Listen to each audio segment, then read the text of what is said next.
Okay, so happy Halloween. It's Paula Gloria, and what I'm going to do is a show where I'm going to go through some humorous greeting cards that I'm going to be sending to some of the special donors to Rabbit Hole Central TV, to the Concordia Foundation.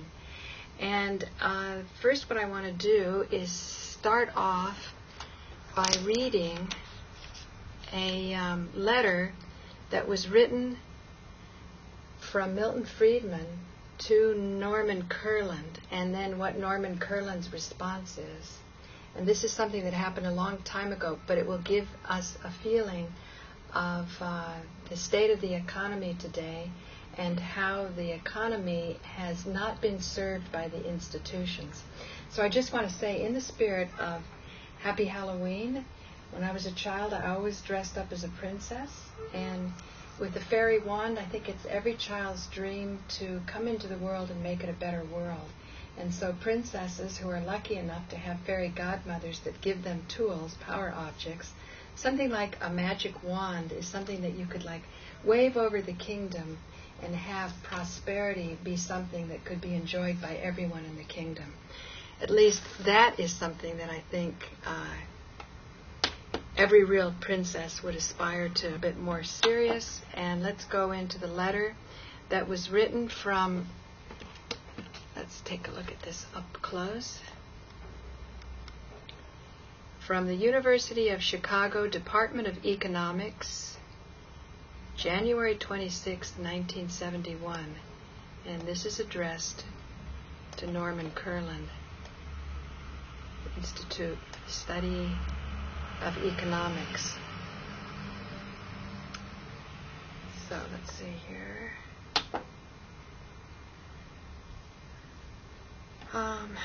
Maybe I'll put on this one instead. Mr. Norman Kurland, dear Mr. Kurland, I appreciate you're sending the material on the Kelso plan. I first came across the plan some 8 or 10 years ago and engaged at one point in a public debate with Mr. Adler and Mr. Kelso on their initial book in California. As a result, I have studied the plan in some detail.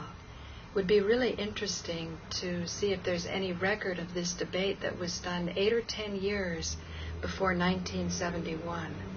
That's what he seems to be referring to. My considered judgment is that it is an unwise, unsound plan that promises much and cannot conceivably achieve what it promises. It reflects a lack of understanding of the operation of the economic system and of the effect of changes in it. If the proposed reforms and miracles could be brought about through the governmental measures that Mr. Kelso proposes, they would also be entirely feasible by private measures that he could undertake on his own.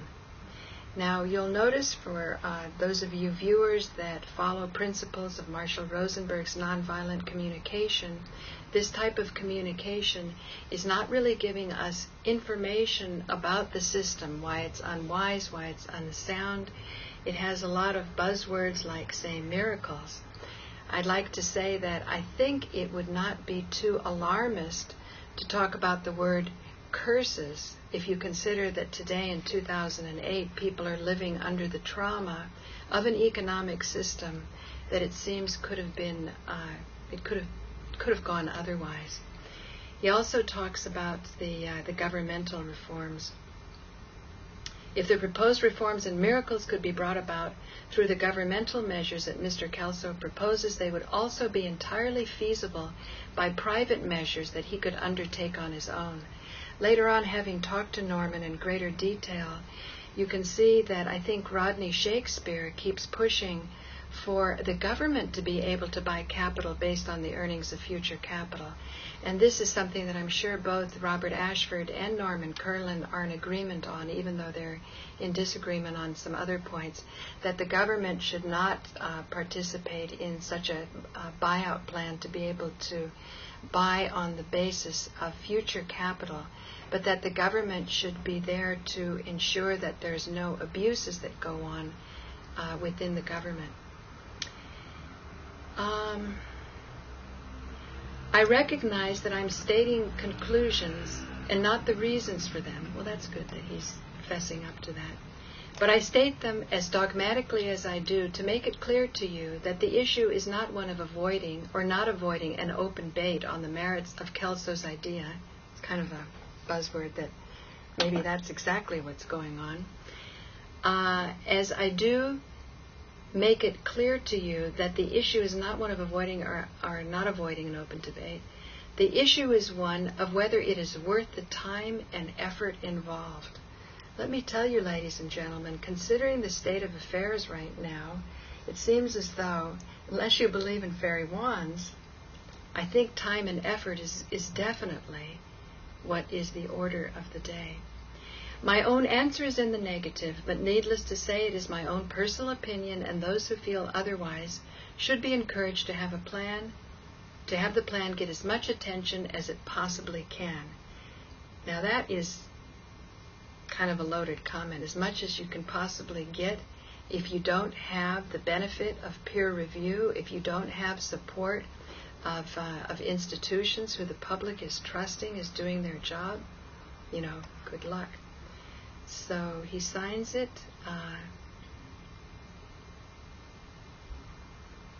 Milton Friedman. And let's see if I can get that here so you can see Milton's signature. This was in 1971.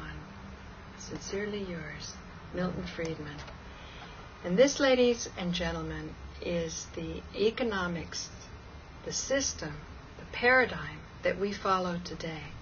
And look where we're at. Even when I was up at the Friars Club, when I was trying to hunt down where the roast was, somebody made a comment in passing, because I went to the Friars Club itself on 55th and not to the Hilton Hotel. And when I was sort of expressing what I was hoping to gain by these interviews I wanted to do, someone said that the works of the old artists that you could see, the George Burns room and so on, they can't even be utilized. You can't even get an income stream going off them. And I said not to mention the goodwill that you could do by putting the works of these past entertainers, I don't know what, I'd say masters of entertainment. So there's something dreadfully, dreadfully wrong with our economic system. It has many aspects to it, copyright and so on. So let's see if there are other economic models that would allow us to do things differently.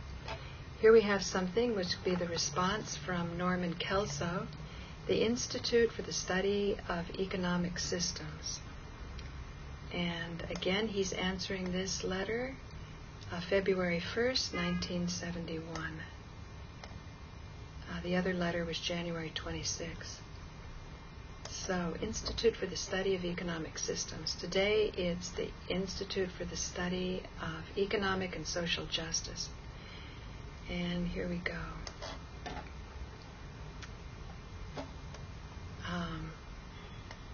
Dear Mr. Friedman,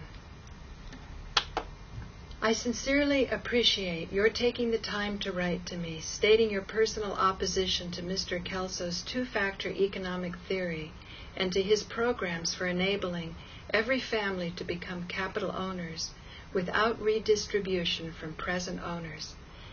In other words, ladies and gentlemen, binary economics is not taking from Peter to pay Paul.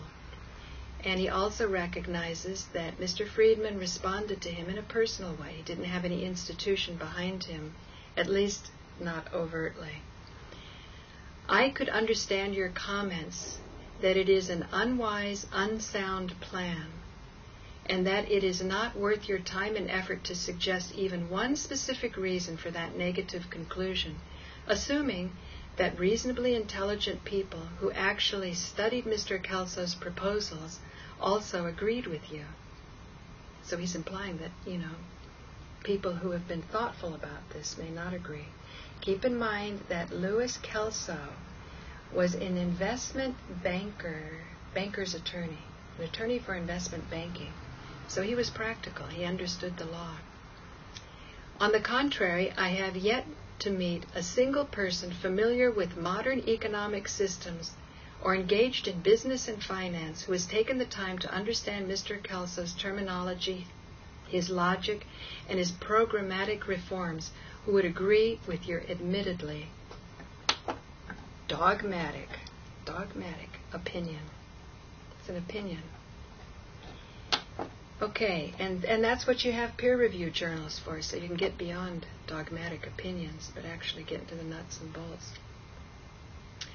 Although academic economists and intellectuals have conspicuously ignored Mr. Kelso with pompous indifference since his ideas were first introduced in 1958, not only in the last year or so have pressures mounted for a full, fair, and open public discussion of the merits of these ideas, and Norman Kurland is citing Time, Bankers Magazine, Finance, National Observer, the Whole Earth Catalog, Business Today, The Nation, Nicholas von Hoffman of the Washington Post, William F. Buckley, Vision Europe, Mexico City News, Illustrated London News, Business and Society, Canada Month. Not unrelated is the escalating disenchantment among informed social observers in the administration's absurd, conflict-prone, and illogical game plan for restoring economic health. So he's saying, what is your plan to restore economic health? Okay. I have always regarded you as a man of not inconsiderable integrity and courage, because courage is definitely what's needed today, courage. Dedicated fervently to reason and to the highest human values, in fact, the same values that Mr. Kelso's reforms are designed to promote. I also recognize that basic economic errors, if perpetuated by a man of your stature among world decision makers, can be ignored only at the peril of mankind. And I think this is a really important point. We're standing at 2008. We're talking about the peril of mankind. Even at the Friars Club, even that wonderful friar master or roast master, when he was talking about capitalism, it's even getting hard to tell jokes about it. I mean, you're putting a lot of pressure on our entertainers. We really need to have people of substance, and in the academics and the institutions start really getting thoughtful. Otherwise, it's going to be impossible to laugh. So he's telling Milton Friedman that his ignoring this solution is at the peril of mankind. If I was not totally convinced that the survival of individual freedom, if not the very future of the human race, is at stake, I certainly would not be writing to you again. So, he doesn't want to waste the guy's time. Okay, here we are on page 2, February 1st, 1971. Your letter has demonstrated conclusively in my judgment that although you may have read Mr. Kelso's first book, you have failed somehow to understand the ideas propounded. Most revealing is your comment. And this is the power of institutions behind people, even people who get Nobel Prizes. Or maybe we should consider what Nobel Prizes really are. Anyway, back to the letter. If the proposed reforms and miracles could be brought about through the governmental measures that Mr. Kelso proposes, they would be entirely feasible by private measures that he could undertake on his own. Now, Norman Kurland is taking a lot of exception to this. If you read Mr. Kelso's writings, again, Norman Kurland says, you will discover that among the main points in his argument is that concentrated ownership of the means of production, in the view of many, the underlying cause of modern class conflict and other social disorders, under both monopoly capitalism and state capitalism, is structural in nature, a product of defective economic concepts and government-controlled monetary, tax, spending, and corporate finance policies shaped by those concepts. Kelso's system of universal capitalism could not be achieved without the strengthening and extension of private property, an institution which government can either choose to defend or destroy. This is a very interesting point. And this is a point, incidentally, where if you look at both capitalism and communism, you'll see that by playing around with this word property, in the case of capitalism, private property is really good, and yet if you look at how is it protected, then you kind of question, is capitalism or an institution that's supposed to be following that really protecting what people own and what they need to make their life better? And likewise, communism, when you demonize private property, is that really correct? And are you really helping people to achieve their needs for security better? So let's see here. Government should either stand up, can either choose to defend or destroy the private property, the capital that people need to live. With 95% of our citizens systematically denied legitimate access to private property in our ever-expanding base of productive capital, ever-expanding, in other words, the technology is getting better, so why aren't we more prosperous, every one of us? With government and corporate managers now withholding arbitrarily about 75% of the stream of profits from capital, that institution has atrophied almost to the point of its extinction. So that means 95% of our citizens are systematically denied legitimate access to private property in our ever-expanding base of productive capital. Our capital keeps getting more productive. Technology keeps increasing. Why aren't we getting richer? If we allow government-controlled redistribution of corporate profits to reach 100%, a not improbable result under present trends, Karl Marx will have won. Okay, this isn't something that, people who are inclined to believe in the beautiful aspects of communism should recoil. Binary economics is something so powerful that everyone can see the reason to it. And I think that's, to me, why I'm attracted to Marshall Rosenberg's work, because he says, once the needs can be determined, and all human beings have the needs, then the empathy is created. It's only when you demonize someone else and you don't see them for their humanity that you can justify harming them. And economic harm is just as real as the harm that's perpetrated during a war. So Karl Marx will have won. So that's the bad part of communism, that doesn't recognize the importance of private property. Kelso offers, in other words, property that you can take care of and that the government protects that you can take care of. Kelso offers a unique alternative program for preserving private ownership of the means of production. Present public institutional barriers to Mr. Kelso's plan to create new capital owners in the process of fabricating a much expanded industrial capital base include: 1 star is our absurd national goal of full employment, which has diverted public attention from the possibility of generating mass purchasing power through full ownership rather than created jobs and welfare doles. This is a very, very important point. Binary economics recognizes 2 sources of wealth. One is labor and one is capital. And every day as technology increases and improves, capital becomes more important and labor falls way by the wayside. You can accomplish very little with human labor, and yet that's the only way that it's considered to be distributed, that wealth is distributed through labor. 2nd star, the discriminatory corporation income tax. Next star. In other words, he's saying, if you could accomplish that much, then go for it, but it's not going to accomplish much. You want people to be wealthy, all people. And the technology's there, we should be. Next star, 3rd star, estate and gift tax and other tax laws that increase capital concentration. So the estate and gift tax and other tax laws increase capital concentration. So I'd like to know more from Norman Kurland about that.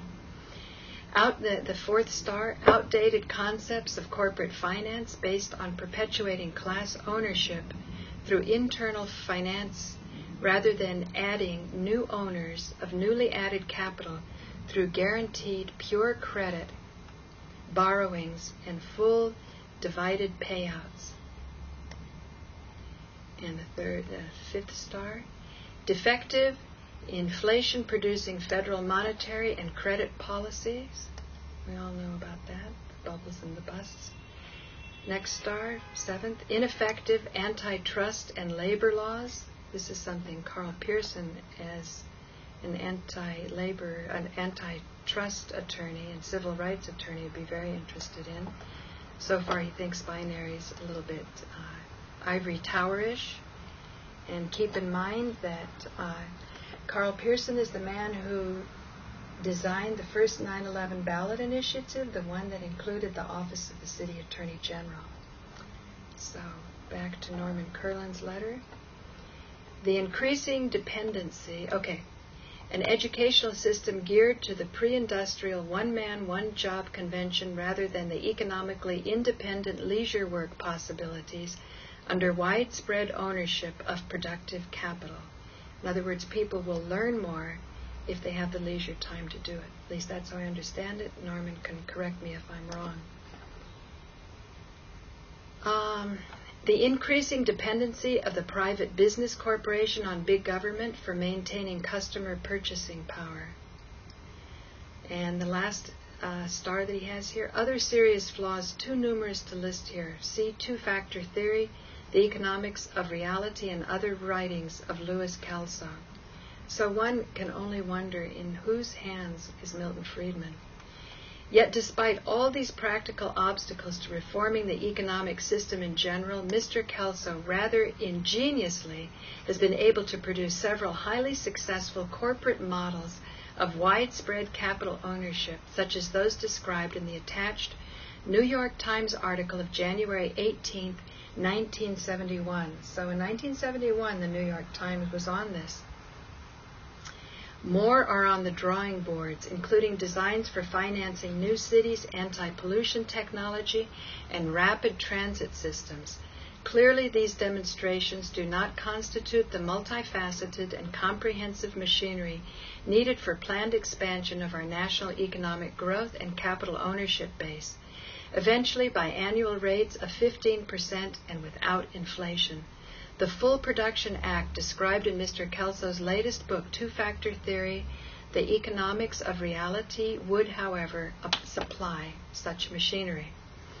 You rightly deplore the confusion rampant in our major corporations today in trying to be socially responsible. Socially responsible is something I tried when I had money. It's difficult. As they ignore their primary social mission of maximizing profits. Now here is a point where I am not in agreement with Norman Kelso. The purpose of a corporation is not to maximize profits if you see a corporation as a collection of human beings. And this is something that was pointed out to me on camera during my interview with Marshall Rosenberg. What Marshall Rosenberg clarified for me is that corporations are... Excuse me. Rabbit Hole Central. Hi, it's Robert. How are you? Hey, Robert, I'm filming a show, and let's talk right now because I was getting to this point where I was reading the letter that Norman Kurland wrote to Milton Friedman, and he was saying in his answer to Milton Friedman, you rightly deplore the confusion rampant in our major corporations today in trying to be socially responsible as they ignore their primary social mission of maximizing profits. What I wanted to do was see if I could get Norman to look at my interview with Marshall Rosenberg, where on camera, Marshall Rosenberg corrected me and said that corporations do not have a mission to make profit, but rather making a profit is a strategy for the corporation to stay in business, and that corporations are collections of human beings, and all human beings have the need to contribute, and corporations also will, being a reflection of a collection of human beings, have a need to contribute. He says it's in their mission statements, but oftentimes, they're not able to carry it out, and then people think that corporations are the evil ones. Do you have any thoughts about that? Well, I have a lot of thoughts about it, and it's not easy to put them into a sound bite. I know. I think as a matter of corporate law, the essence of a corporation is that it is a separate entity, distinct from its shareholders, distinct from its directors, distinct from its officers, distinct from its employees, distinct from all those other people. is a matter of pure corporate law. The corporation is not simply a collection of individuals. I think that's wrong as a matter of law. So I start with that notion. I did send you a chart one time, and I think I could email it to you again, but it's a chart that shows the corporation and has a lot of facts about it. I just sent it to some of my students, and I can go online and send it to you too. So I start with the notion that it is incorrect in law to say that a corporation is a collection of individuals. So that is number one. It is true that a corporation is an artificial entity, and it can only act through individuals. That is a correct statement, but it is not a correct statement to say that a corporation is a collection of individuals. So, since corporations... Well, I would expect you, as a law professor, to know more than Marshall Rosenberg on that, but he has been successful in Israel to get Palestinians and Israelis to sit down together who had very heated, animosity towards each other. And he oftentimes says that, because I said when you're dealing with certain leaders, because they seek his advice, how do you deal with protocol? And he says he throws protocol out the door.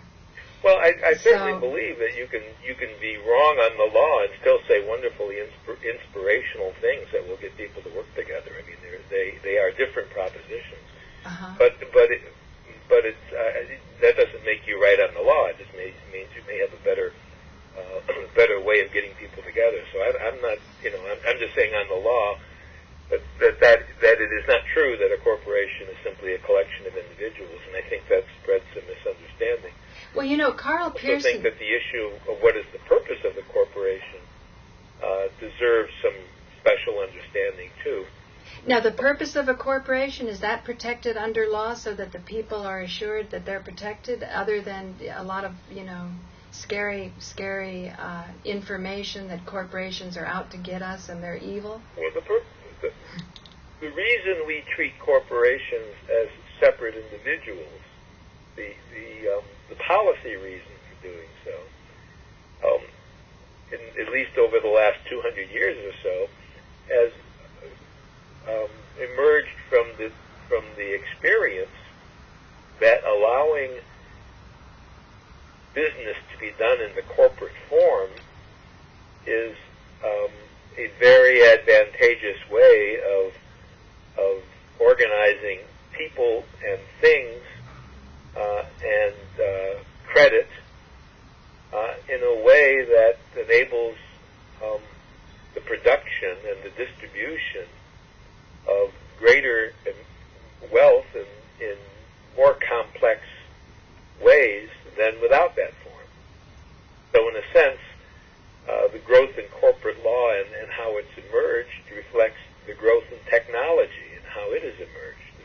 The technology allows us to organize more and more people and more things in more and more complicated ways over greater geographic spans to produce goods and services. And to do that, you need the protection of the law in greater and more complicated ways, and that's what's emerged. But I know you have told me, as from what I know about binary, that the same credit instruments that corporations have access to, common people should have access to. But through the corporate form. Through the corporate form? It is through the corporate form that Louis Kelso can be understood as the first corporate finance attorney for the people.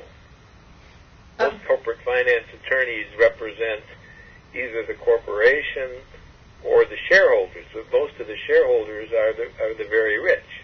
So he was involved in extending the logic of corporate finance to individuals, bringing it down to the human scale, not eliminating the corporation, but bringing its benefits down to the human scale. One of the things that I'm quoted for, you don't find it in many corporate finance books, and you don't find it taught in many law schools, but the purpose of corporate finance is to enable a corporation to acquire assets, income-producing assets, before the corporation has earned the money to buy those assets. That's the essence of corporate finance, to enable a corporation to do that.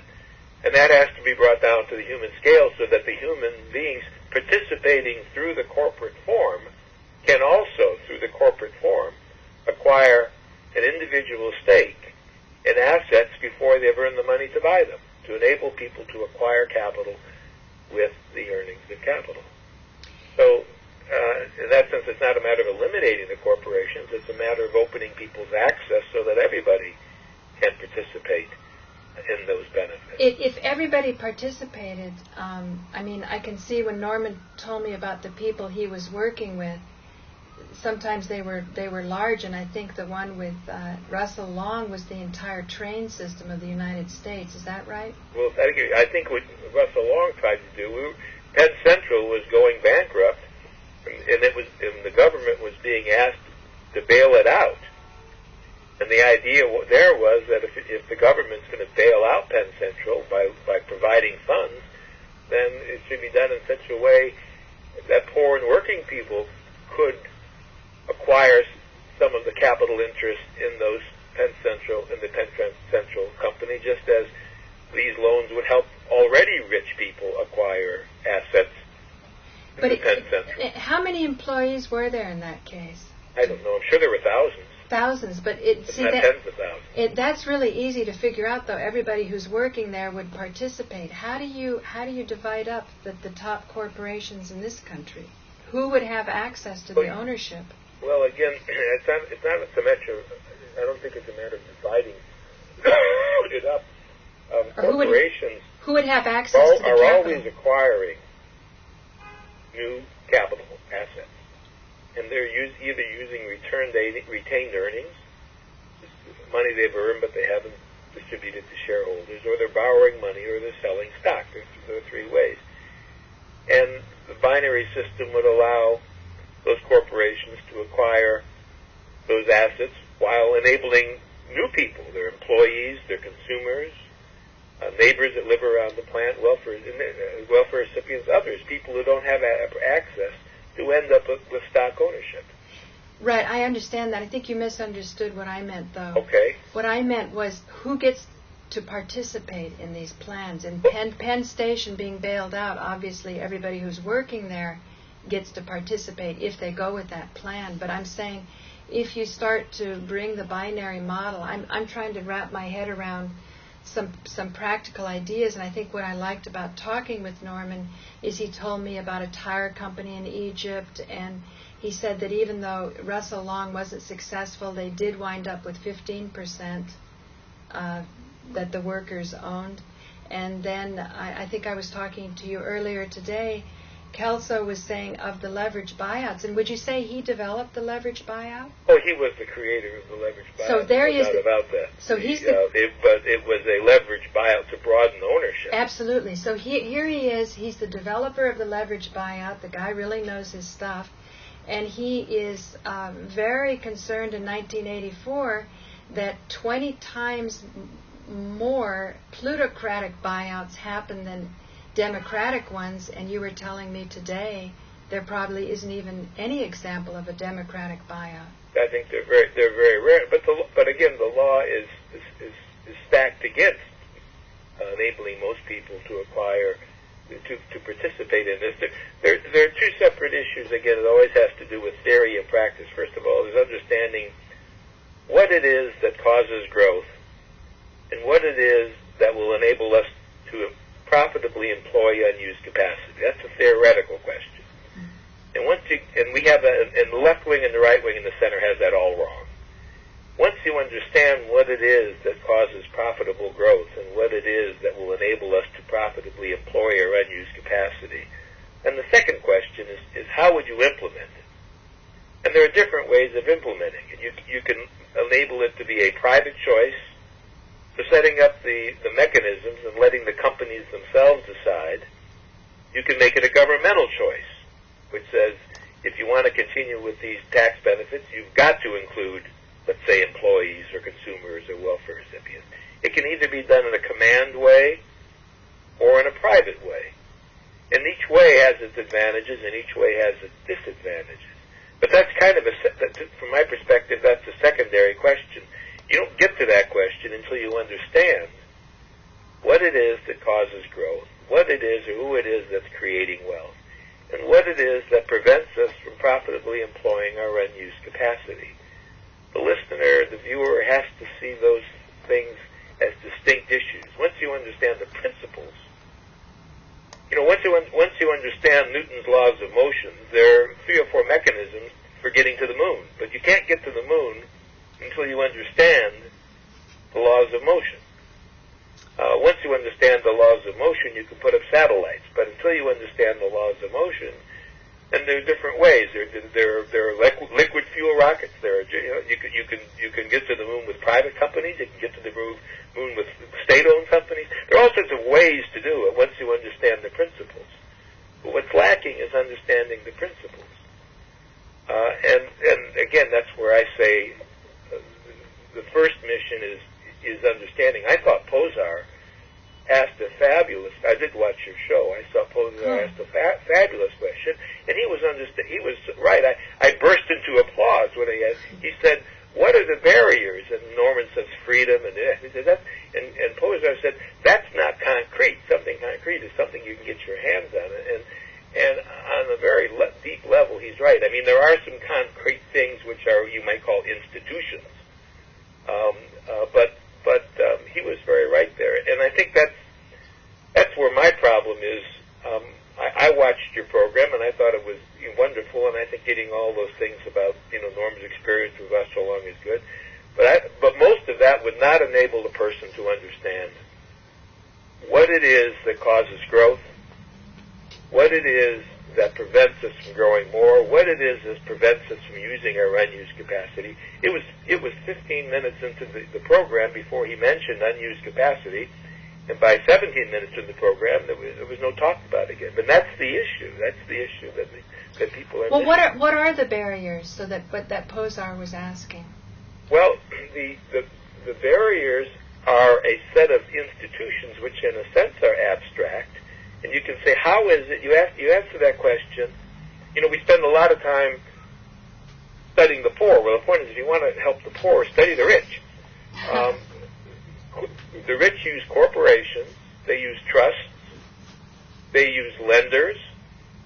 They use the concept of capital credit insurance. They use government reinsurance, and they use the central bank. That's how the Rockefellers and the DuPonts and the Buffetts they also may make some wise investment decisions, and they do shrewd negotiators and work hard. That's all. They need those 6 institutions to systematically acquire capital with the earnings of capital, and poor people don't have access to those institutions. For example, I would tell the Posar to acquire an asset when you don't have the money to buy it, you're going to need credit because you don't have the money to buy it. And since you're working hard doesn't earn you more than just enough to feed yourself and your family if you're lucky to have a stable job, working capacity is not going to do it. So you need credit. What do banks demand for credit? They demand 2 things.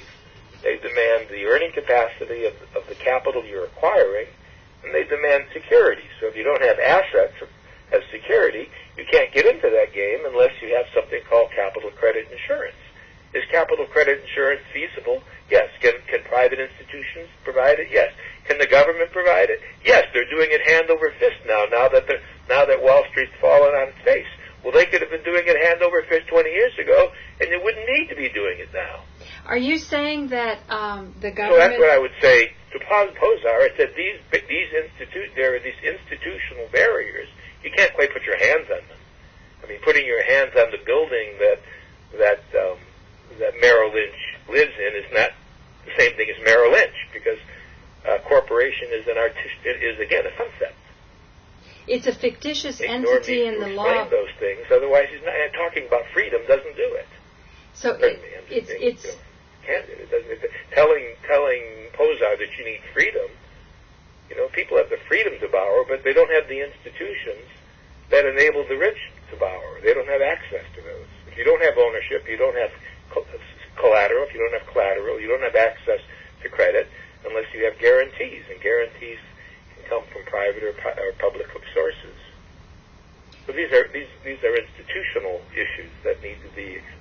And there's no reason to extend credit to the poor unless you believe that the narrow distribution of ownership is what's clogging up our growth potential and what's preventing us from employing capacity.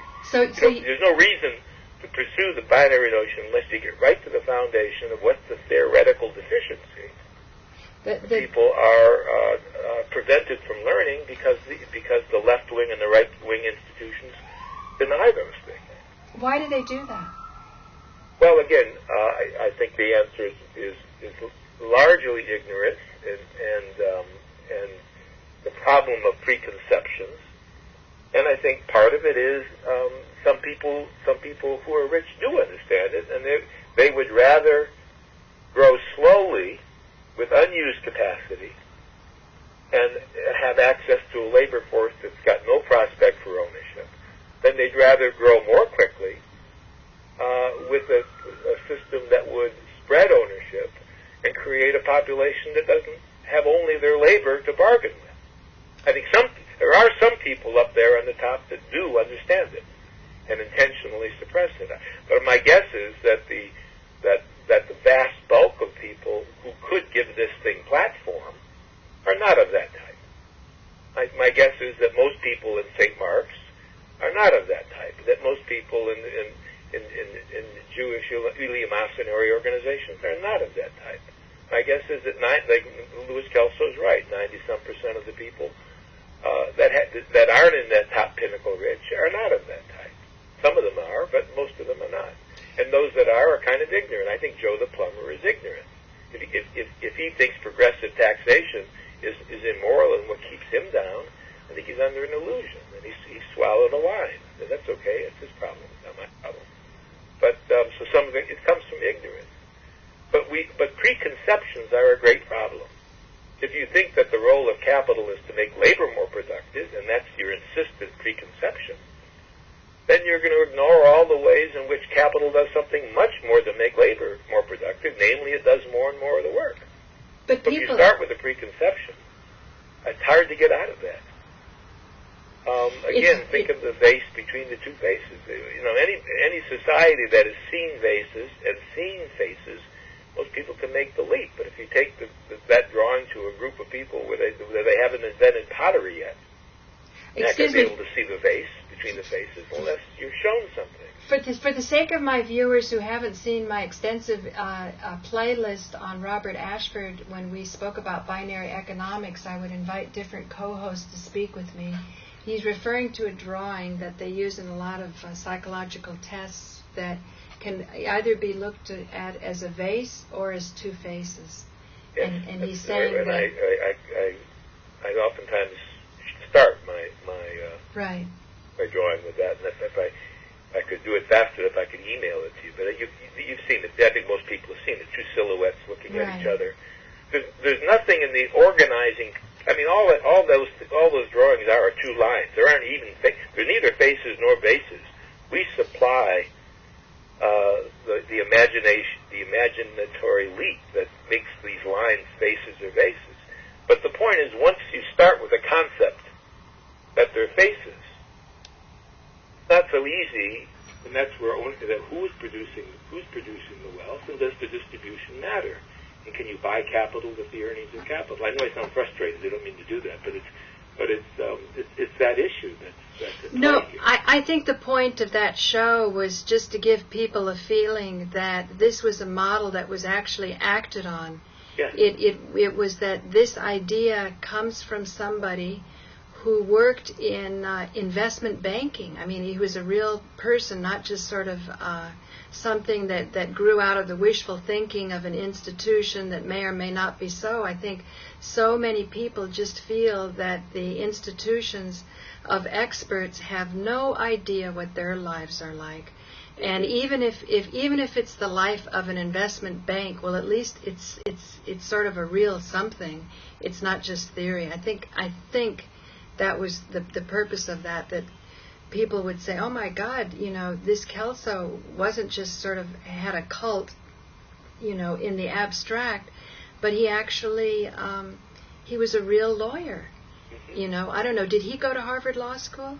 No, I think he went to University of Colorado. He was the editor-in-chief. He probably graduated. In those days, if you were the editor-in-chief, probably graduated #1 in his class. So he's quite a bright guy. How about Norman Kurland? Where did he go to college? He went to law school at the University of Chicago, if I'm not mistaken. Now, I know both you and Carl Pearson, who I've been doing a lot of work with, he designed the 9/11 ballot initiative that had the important office of City Attorney General.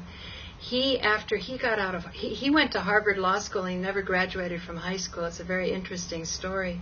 But he has a very practical bent of mind, and he said everybody that graduated from Harvard Law School wanted to work in corporate law. And was that the case for you? No, it was. There were always people interested in doing it. I mean, Obama is an example of somebody who didn't do that, and I think his wife didn't do that either. I'm not sure about his wife, I guess. But no, a lot of people went to Harvard Law School and did other things. But most of them, yes, most of the people chased the money. I mean, that's sort of, they get the best offering jobs, and the highest paid jobs tend to be corporate jobs. So I mean, that's a part of the how shall I say it? That's a part of what we have to work with, which is exactly why one needs to make the wealth earning capacity of corporations available to all people, and why we need more corporations that that understand the principles of binary economics, and more corporate lawyers that understand the principles of binary economics. I think that's really the point. But I think people feel even if they understand it, then what? So I think first of all that's a big step. I think they want to become capital owners of something. Well, I think to say if you understand it, then what? I think that is how shall I say it? My own view. I understand that you want to. What are the consequences? And I can talk about that. But the implications of saying if you understand it, then what? Then you're talking about an individual who doesn't believe the truth makes any difference. And I think that's wrong. I think the truth does make. No, what I meant was then. I think the truth will make you free. No, but what I meant was when somebody explained to me how I could make money in cellular telephone, I understood it. And then I took my money and I invested in it. I wasn't investing in the development of cellular telephones. What I was doing was I was investing, or I was putting money to get a letter of credit, to get an engineering study submitted to the government, and it wound up in something that helped me a lot. And I can see from that model was I was allowed through the law, through a little loophole, I guess, at that time, because it doesn't seem as though access to common people is usually available. I made a lot of money, so I know that there's a lot available. Sure. If it happened for me, there must be all kinds of ways, and you wouldn't have to call it a loophole. You could actually encourage it. You could want it. You could want more people to be prosperous. Well, if every 10 times, or even every 100 times, the principles of Keynesian economics, which you talked about with Norm, and neoclassical, if the economic principles that guide the Democratic Party and the economic principles that guide the Republican Party, every time we taught those principles, and the economic principles that guide the MBAs that go to the schools that end up becoming the officers of major corporations, and if every time attorneys that become corporate lawyers, if every 100 times you did that, you once taught the principles of binary economics, then when companies decide, why do we have unused capacity, then when investment banking firms and stock brokerage firms and firms like Vanguard, so on and so forth, decide, how can we get more customers? And every time you have the Senate and the House talking about, how do we get in this mess? Then there would be people there, not just you and me talking over a show that gets 1,000 hits. Then you'd have people saying, well, maybe the reason that we have unused capacity, maybe the reason we have poverty, maybe it's got something to do with this principle. And with that truth out there, people would begin to act differently. And the way you would act differently is to open up the very institutions, the corporate process, the trust mechanisms, the banking facilities, the private capital credit insurance, the government-backed reinsurance, and the central bank. You'd open up these institutions, just as we now suddenly these were open only to private investors. Now suddenly we're opening up all these things to bail out all these different things. They would be open to all people, and they wouldn't be open in a crisis basis. Mm-hmm. They'd be open because we see all along we got into this problem because we've been excluding most. I want to go back to that Norman Kurland wrote to Milton Friedman, and we've just been talking to Robert Ashford about corporations and whether they're like people. Apparently they're not.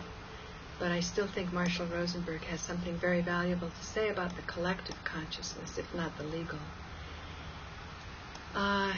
So in his answer to Milton Friedman, 1971, he goes, yet despite all these practical obstacles to reforming the economic system in general, Mr. Kelso rather ingeniously has been able to produce several highly successful corporate models of widespread capital ownership, such as those described in the attached New York Times article of January 18, 1971. More are on the drawing boards, including designs for financing new cities, anti-pollution technology, and rapid transit systems. Clearly, these demonstrations do not constitute the multifaceted and comprehensive machinery needed for planned expansion of our national economic growth and capital ownership base, eventually by annual rates of 15% and without inflation. The Full Production Act described in Mr. Kelso's latest book, Two-Factor Theory, The Economics of Reality, would, however, supply such machinery. So, the framework is there. The intellectual, academic framework is there. You rightly deplore the confusion rampant in our major corporations today in trying to be socially responsible as they ignore their primary social mission of maximizing profits. So he's saying because, Robert Ashford was saying, because corporations are not people, you can't treat them as people. And Marshall Rosenberg was saying that all human beings have the same needs. They have different strategies for achieving their needs. Nevertheless, whether a corporation is legally considered like a human being or not, I still think that corporations can have different strategies to meet their needs. And what is the need of a corporation? I think Marshall Rosenberg was saying that the need of a corporation would be to contribute. That's a need of a human being. So if a corporation doesn't have that, or are they out of touch with what's a soul? Is that what a human being has that distinguishes them from a corporation? Is this a legal consideration, a moral consideration? When we look for liability and responsibility, how do the two interact, if they do at all? I think there has to be some overarching intelligence when you're dealing with corporations who have access to huge technology and to technology that can be very, very destructive very quickly. And that's why I study 9/11 truth, because my deepest investigations and listening to those who've really focused on this, it seems as though behind the destruction that can turn buildings into talcum powder in 11 seconds is about 40 corporations. Now, who call the shots for these corporations? So it becomes pretty interesting, this question, who am I? In an individual. One of my great teachers, Jean Klein, always said, you have to ask the right questions. And the deepest question, he said, was, who am I? Louis Kelso also talks about asking the right questions, and he says in the case of addressing poverty, it's not ameliorating it, it's understanding why are people poor. Big questions here. So to go on with reading this, but unless you also ask whose profits and other questions relating to the inequitable distribution of wealth and power, you are leading right into the hands of desperate nihilists who naively seek to destroy the private business corporation. Kelso offers you new answers and practical machinery for addressing those questions while rigorously protecting private property rights of existing shareholders. He also offers new hope and new directions to private multinational corporations for helping to develop and implement a rationale and unifying plan of global industrialization. And interestingly enough, the Bible of the so-called counterculture, the Whole Earth Catalog, spring 1970, the Bible of, oh, that's interesting. The Bible of the counterculture, the Whole Earth Catalog, has bought the Kelso approach. The reviewer is a PhD dropout economist formerly with Stanford Research Institute. Whoa, well, I'd like to learn more about this because Webster Tarpley was indicating that he was pro-nuclear, and if you know about the advanced technologies, or maybe not advanced, they've been known for a while, as long as you understand that things can go faster than the speed of light, well, then maybe we can readdress the free energy. I have talked at great length with Leon Kesslering, who, as author of the Employment Act of 1946 and such New Deal blueprints as the Freedom Budget, has an understandable vested interest in the programs upon which his model for the economy was based. He now understands two-factor theory, but could hardly be expected to admit publicly that Kelso is right. Fascinating. On the other hand, as a proud alumni of the University of Chicago, I would expect the author of Capitalism and Freedom to take a closer look at the writings of the man described by Mortimer Adler as the father of the original and basic theory of capitalism. You owe it to yourself, to the field of economics, to the survival of capitalism and freedom, and to history. Sincerely, Norman Kurland. So here we are, back again to my Happy Halloween event here. This has gone on longer, I have 5 minutes. So I may have to switch on to other things, but what I wanted to another tape. But what I wanted to say is that what would make somebody go from being, I'm going to switch the tapes right now.